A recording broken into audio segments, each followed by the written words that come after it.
deep under the mountains, the dwarves stir and prepare to defend their holds once more from the might of the evil Greenskins. At least as they see it. But anyway, I am Asher Ninja, and this is a legendary start guide for Grombrindal, the White Dwarf. Now, this is after the Twist in the Twilight DLC, which, as you can see in the background, that's its background just there. Before the DLC, it was a very, very hard start. Since then, it's been retuned, I believe, so the orcs seem to be less aggressive, which is quite disappointing, but that's okay. It's also more recent, so it is the more likely, well, I say more recent, depending on when this is being watched. Maybe there's been other DLCs. Maybe Warhammer 3's out by now. Who knows? If it is out by now, you should go watch my Chaos Dwarves one instead. I'm sure I'll be still making them by then. Anyway, as I was saying, so this is Grombrindal. Big axe. Supposed to be white hair, looks more grey. His faction effects are he has a good evasion chance when using the underway, plus 60%. When he's fighting elves, he's got a plus 20% weapon strength for all of his armies, and he can call upon the power of the Ancestor gods, which I'll show more of when we're actually in the campaign. He has a plus 50% reinforcement range, and he has plus 10 leadership for everything in his army, which honestly, when you're talking, great leadership across the board anyway, isn't really a huge deal. So he starts with the units of the miners with blasting charges, iron drakes, and he has a gyrocopter brimstone gun. Iron drakes are awesome. The other two, meh. And dwarves have things like grudges, and they also have oath gold. As always, I'm doing it on legendary difficulty, otherwise it wouldn't be much of a legendary guide now, would it? Of course, battles are only very hard because, well, it's the highest that they go.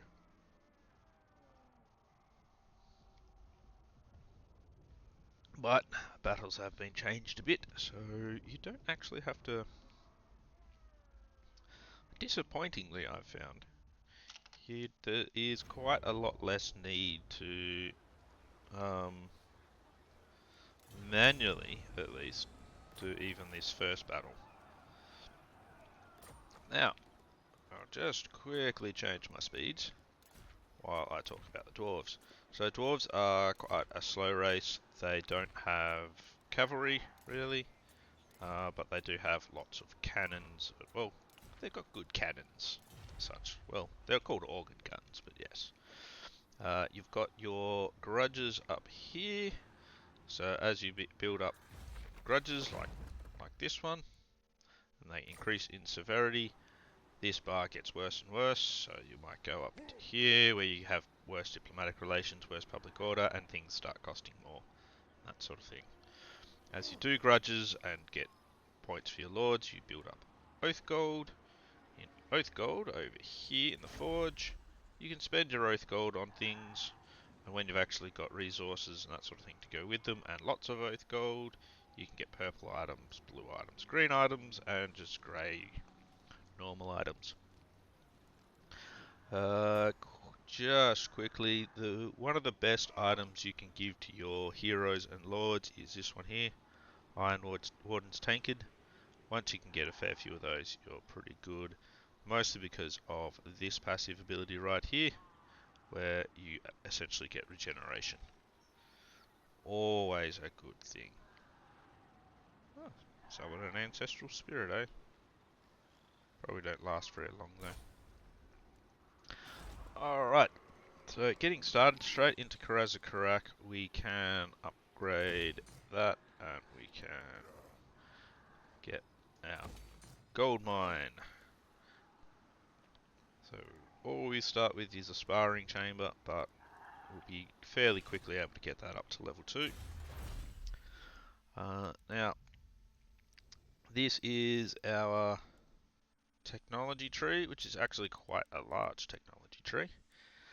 Now, if you want to improve your troops, they have everything to do that. Missile strength, ammunition, great things for all of your artillery and such. And they've also got very good things for your actual melee units and get more thanes and that sort of stuff. Here you've got things for public order and growth and that sort of thing. And here you've got your money. So I'm going to start off with money, just because I like to get my economy sorted in these things first. The economy can be the hardest thing to kind of maintain for some of these. Now, Grombrindal himself. So aside from the other 3 units you start with, you also have some quarrelers, which are really good, quite decent melee combatants, and very good at shooting. Miners, which are your lowest tier of troops, and honestly, they're pretty crap. Good against gates, not good against anything else. And dwarf warriors, which are a decent, solid infantry. Decent armor, shield, good melee defense. They'll pretty much just stand there and cop a beating. Miners with blasting charges, again, very good against gates. But also they are not that much better than your other ones, except that they have, you know, blasting charges to throw at stuff. I'm here. Alright, straight into it. Now, as you can see, straight off, there's a bit of a balance of power issue where you can just blow them up quite easily with auto-resolve without losing too much. So, it is a bit disappointing, but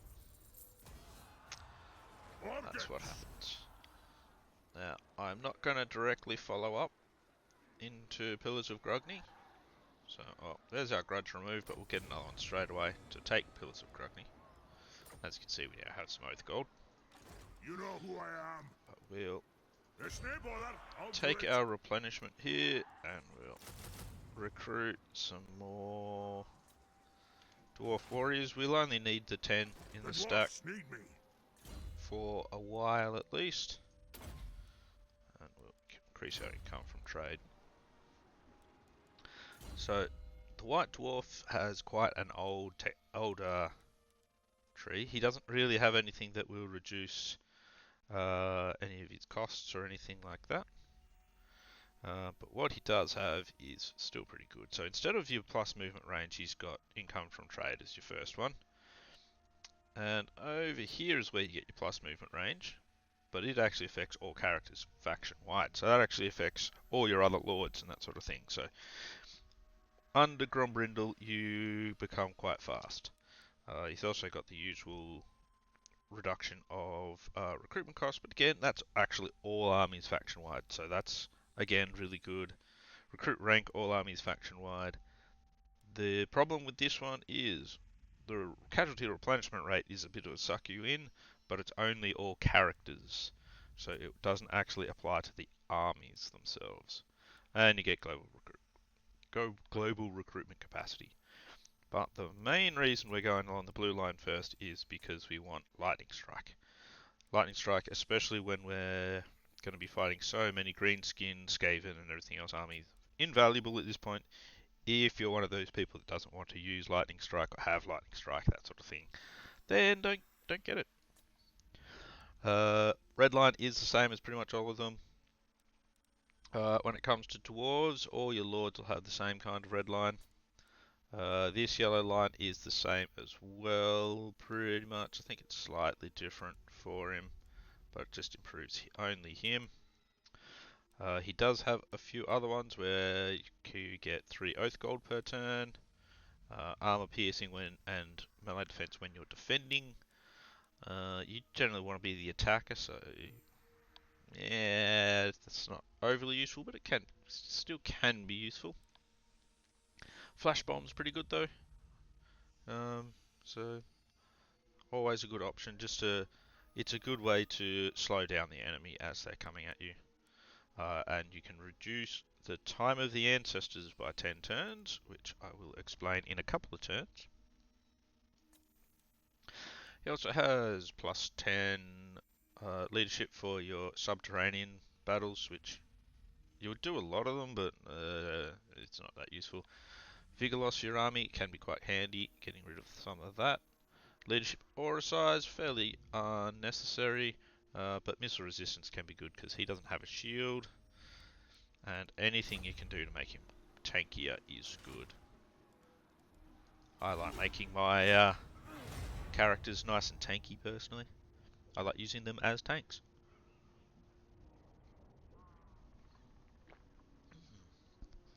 Coffee's good today. Um, the tanking especially works well when you have things like a bunch of Iron Drakes.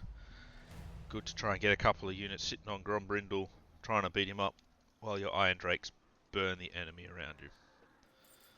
Creeping Death have gone to war with Clan Ferric. So Creeping Death is over here in the Forest of Gloom. They're one of the newer, it's one of the new forests for the Twisted and Twilight DLC. I am the White Dwarf. All Alrighty, enemies shall tremble. let's go smash up Pillars of Grogny.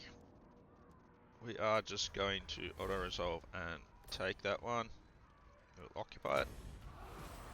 Gives us our next grudge.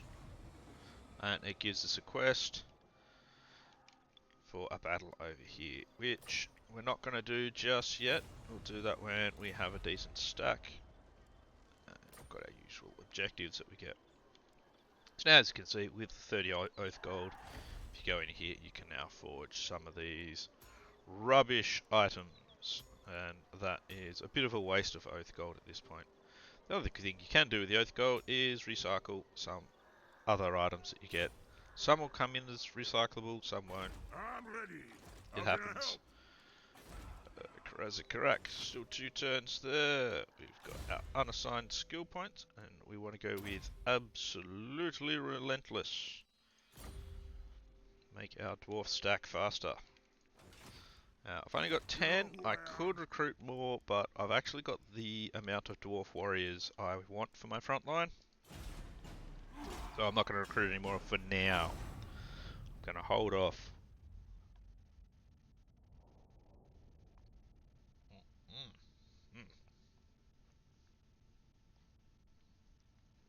Ah, boy, I enjoy coffee. Unfortunately, that was the last of it. Now, I don't know why it takes until turn 3 for this to pop up. It really should pop up on turn 2, but comes the breaks. So you are the living ancestor. So the story behind the White Dwarf is that he is actually Snorri Whitebeard from way back when Malekith was not sealed in his armor, and Malekith basically lied to him and said, "Oh no, we'll always be friends with the dwarves," and then started a war. So basically, because of things like that happened, the White Dwarf became essentially a living ancestor god, and now he has these kind of protections. So Valea, Grimnir, and Grungni are your main dwarf gods, and you've got Grombrindal's Fury himself. So you basically I think it's every 20 turns you pick one of these. So at this point of the game, I normally go for Grungni's teachings because more research rate, upkeep of minus 20% for his army, and construction costs for buildings and recruitment costs for his army are reduced. Later on in the campaign, when I've got squillions of gold, I start going for things like Grimnir's strength to increase his army, or I generally don't go for Leia's protection, but that's still not bad at all. That's actually really good. I don't really use Grombrindal's Fury because I don't really rely on my lords all that much to be the destructive influence of the army. Yes, as I was saying, I will go for Grugni's teachings. Oh, there you go. Time remaining 25 turns. It goes for 25 turns. Okay. Just because, as you can see, we're what, 1,000 gold income. We'll go with that one. We're now 1,300 gold income. Just for I'm reducing here them. now. So, I do that for the start just because it also means later on, depending on where I decide to direct my efforts, I'll be able to support a defensive army here. Because no doubt stuff The will dwarfs attack. need me. It always does. Attack! Alright, let's go hit Mount Squighorn. Column! Again, auto resolve is a nice simple thing here. Just because of the way it is. I'm not actually going to take it. We're going to use Mount Squighorn as a sack city for a little while we get our stack up. So let's Scrunge! sack that for the monies. Because Grombrindal I likes am his monies, the White and we'll pop Dwarf. just over the board here to get some replenishment. And that will get us more movement range. Karazakarak has one turn until we have these things. Again, we should actually have a quick look at Ready. getting And what can the a Dowie non-aggression do for pact you on with this Zufbar. fine day? Yes. Good to have friends in the dwarves. And we already start off with a trade agreement with them, but depending on how they go down there, that might not last. Always hard to say whether it'll last or not.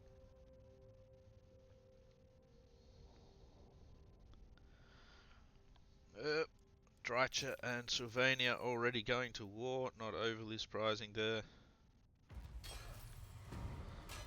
Alright, so we've completed our first of those, so straight up we're just basically going for more money from everything as much as possible. I tend to go through this line until I get to about that one, get that, and then I will try and rein in some public order a bit. Probably again only till about this level in the tech tree, and then I'll move on to my improving my troops. How can I help? How can you help? Let's go. Do another sack for me, my friend. Get your big beard out and whack 'em with it. On my way. More levels, Who calls me? more levels, more money. Strolling? Let's more pop over that line. And in Karazakarak. Now, we definitely want the gold building. As you can see, we're already getting plus 35%. That's actually because of this. So, income from all buildings plus 35%, all regions in this province. Goes up to 50% by the time you've got that one. So, we definitely want the gem building. We also sell them through trade. Gonna upgrade our clan barracks because we want quarrelers. Now, this is where your own choice comes into it a bit more. If you want to, you can look at things like public order and getting more resources from selling beer, more money, more growth, however you feel like doing it. So my recommendation, or my preference, I should say, is going for growth and going for artillery. The artillery building I'm actually not going to keep long run, because I'm actually going to basically recruit the artillery and then get rid of it and put the money building in instead. That way I've got artillery for my army. Yeah, yeah. I've got artillery for my army, and I can get rid of that building and then just go back to more more money instead, just so I can build up my kitty a bit. Alright, so that'll be our growth building done. Basically, we want to get this to at least level 3 as soon as possible so that we can start recruiting Thanes and such The things. dwarfs need me. Dowie, forward! Once more, we'll hit Mount Squighorn. I go or where make I'm sacks needed. out of goblin hides. It's I good to am have some the White goblin Dwarf. skin bags around. Alrighty, next turn we'll be able to get some quarrelers and or grudge throwers, depending on what you would prefer in your army, of course. Excuse me. Oh, jeez. I generally like the idea of having a large amount of missile troops. Um, the good thing about dwarves is your missile troops are How can I quite help? sturdy as well, with good melee defense, so and high leadership. Bring 'em. So, which is the main reason I go for them, really. They're basically going to be able to hold the line, even if Heading out. they take a bit of damage. Alright, that's good, Gromby. Pop One back back. over here yet again. This time we're going to do some recruiting. Get ourselves 3 grudge throwers. My preference is actually 4. Normally I'd go less artillery than that in an army, but it's one of those things that just depends on the race. So Skaven I tend to go with An arch. plenty of artillery. Now here's where it's tempting to go, oh yeah, I'll just upgrade that. But you'll end up upgrading that without upgrading this, and it'll means it takes longer, so we're just going to hold out. Ignore that. I'm going to go with Eager Kin, so I probably should have actually not gone for the recruitment of them yet, but that's okay. We'll leave that. What was I saying? Yeah, so depending on the race, really depends on the amount of artillery you use. So Skaven, for example, I'll have 4 Plague Claws and 2 Poison Wind Globadiers artillery. What the fuck? That didn't happen in any of my playthroughs beforehand, but that's fine. That is actually perfectly fine. So, You know who I am. what we're going to do here is send him back to get rid of that. That might be a problem. Gorfang Rockgut. Okay. Ooh, we lost our 2 miners. That's okay. Didn't really want them anyway. And we will take the leadership there. Right, so that was a bit of The an dwarfs need me. unexpected side bit there. Was not expecting that to happen. I've done about 5 or 6 test playthroughs of this beforehand, and that did not happen. So there you go. You can never really be sure with legendary difficulty and what's going to go on next. So, but that does get us to Lightning Strike, which completes for me our blue line. If I have points left over, I'll put them back into Eager Kin, just because that is the gift that keeps on giving. But for now, that is blue line done. Nothing like it's the curse of the video maker and the streamer, where something different is bound to happen as soon as you've hit the record button or as soon as you hit the go live button. Guaranteed 100% something different will happen. But that's fine. So they're now at war, so that's good. Hopefully we'll just be able to cruise through the rest of ours. They're now bloody hands, who we are also at war with, have confederated somebody, but as you can see they actually don't have a lot of land up towards this way. Due to anti-player bias, we will probably see them make it their way up here. Anyway, alright, Grombrindal heading back over this way now. They now have an army over here, okay. I am the White Yeah, Dwarf. it's the first time I've seen that too. Sometimes these guides, I tell ya. But we're going to go for our 3 quarrelers this time. That should be fine. Fearless and unbreakable. Probably should have actually dropped him into the Pillars of Grogny to get more regeneration, but that's okay. We should be alright all the same. If need be, we will manually fight these greenskins, so it won't be a problem. Oh, it's all good. It's all part of the plan. Make it seem harder than it was. But our army is building up to a relatively decent size now. They should only be recruiting goblins. Oh, they've got some Aye? sneaky bastards there. Kaz. See what we've got. Okay, now. This is actually something I've noticed in a few of my other ones as well. Where using Lightning Strike is now putting a lot more balance of power in your favour. Like, seems a bit strange. So I actually think that's kind of a bug.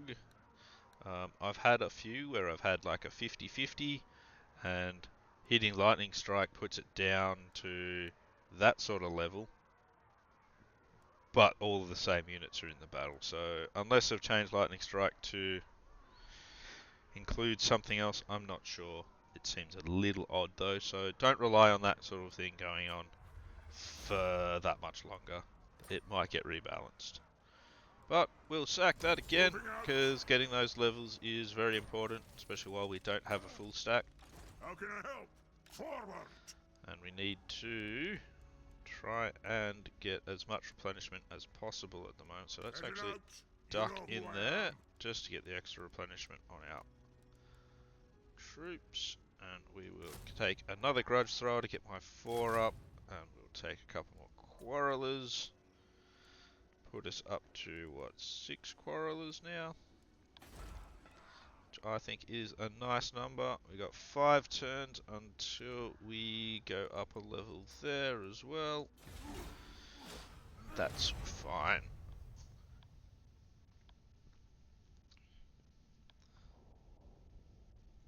So one thing especially you've got to remember when you're playing on legendary difficulty is you need to be dynamic. You need to be willing and able to adjust to the situation. Equipment cost minus 25% all armies.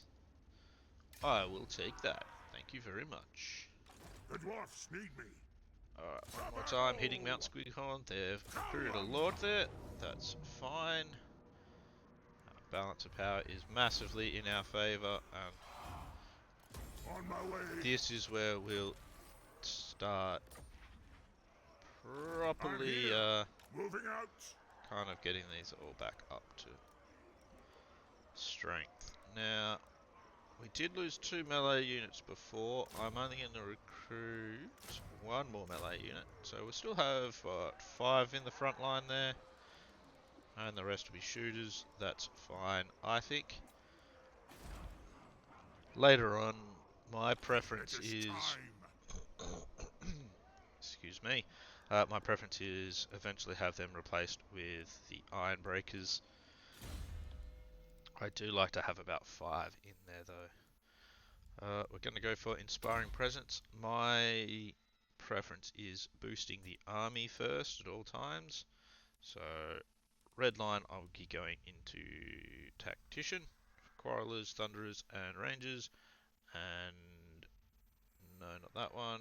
Thunderer is the one we want to look at, because that would be Grudge Throwers, Cannons and Organ Guns for ammunition and missile strength. So that will be how we shred our enemies. Alright, so that's got us through the first half of this guide. So as you can see, the purple boys are expanding. They have done that every time so far as well, so I'm hoping they will hold most of our enemies off. For once he hasn't gone and been confederated though, so that's a bit strange, but what you gonna do? So that's where I'm gonna leave it for the moment. I will be continuing this in another episode, so hopefully I will see you all then. Till then, hope you have a good one. Hope the guide's been helpful, and I'll see you soon.